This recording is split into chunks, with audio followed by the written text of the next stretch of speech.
Assalamualaikum warahmatullahi wabarakatuh.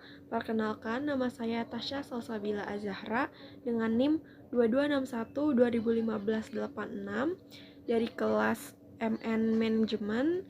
Saya di sini akan menjelaskan atau menerangkan tentang penerapan Good Corporate Governance di Indonesia.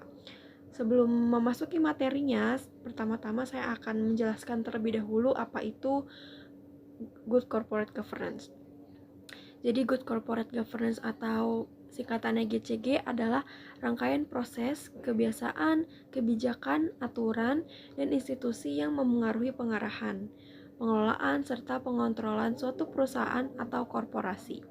Good Corporate Governance juga mencangkup hubungan antara para pemangku kepentingan yang terlibat serta tujuan pengelolaan perusahaan. Namun, implementasi Good Corporate Governance di Indonesia sampai saat ini masih belum memenuhi harapan semua pihak, meskipun kampanye penegakan Good Corporate Governance terus dilancarkan melalui pembentukan struktur Good Corporate Governance.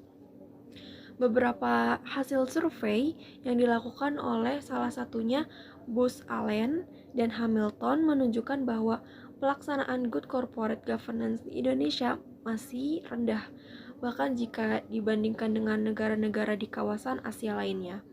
Hasil asesmen terhadap Good Corporate Governance Indonesia yang dilakukan oleh ROSG atau Reports on the Observance of Standard and Codes tahun 2004 sampai 2009 masih belum memuaskan dan upaya perbaikan Good Corporate Governance belum komprehensif. Selanjutnya saya akan menjelaskan tentang karakteristik pada umumnya penerapan Good Corporate Governance di Indonesia beserta akibatnya.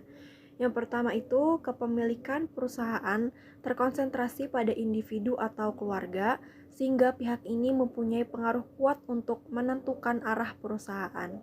Akibatnya, problem keagenan atau agency problem lebih terarah pada benturan kepentingan antara pemilik mayoritas dan minoritas. Yang kedua, kepemilikan saham dengan penguasaan mayoritas oleh keluarga diikuti dengan ikut campurnya anggota keluarga atau orang dekat kepercayaannya untuk menduduki posisi direksi atau komisaris di dalam suatu perusahaan. Akibatnya, posisi komisaris yang seharusnya menjadi pengawas manajemen menjadi tidak capable serta tidak independen di dalam menjalankan tugasnya.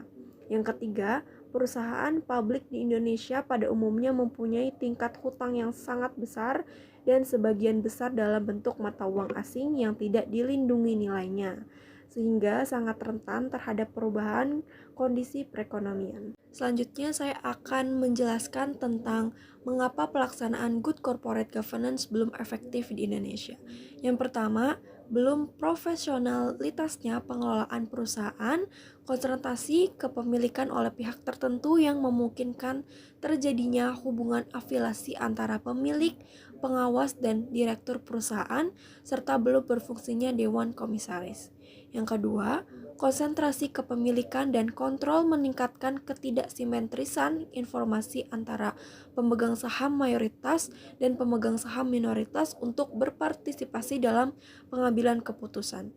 Yang ketiga, konsentrasi kepemilikan dan kontrol juga menyebabkan lemahnya proteksi hukum bagi pemegang saham minoritas. Selanjutnya saya akan menjelaskan tentang kendala penerapan Good Corporate Governance di Indonesia. Jadi ada 3 kendala yang akan saya jelaskan. Yang pertama itu kendala internal, yaitu kurangnya komitmen dari pimpinan dan karyawan perusahaan, rendahnya tingkat pemahaman dari pimpinan dan karyawan perusahaan tentang prinsip-prinsip Good Corporate Governance. Lalu kurangnya panutan atau teladan yang diberikan oleh pimpinan. Lalu yang kedua ada kendala eksternal, yaitu terkait dengan perangkat hukum dan aturan penegakan hukum. Yang ketiga ada kendala yang berasal dari struktur kepemilikan.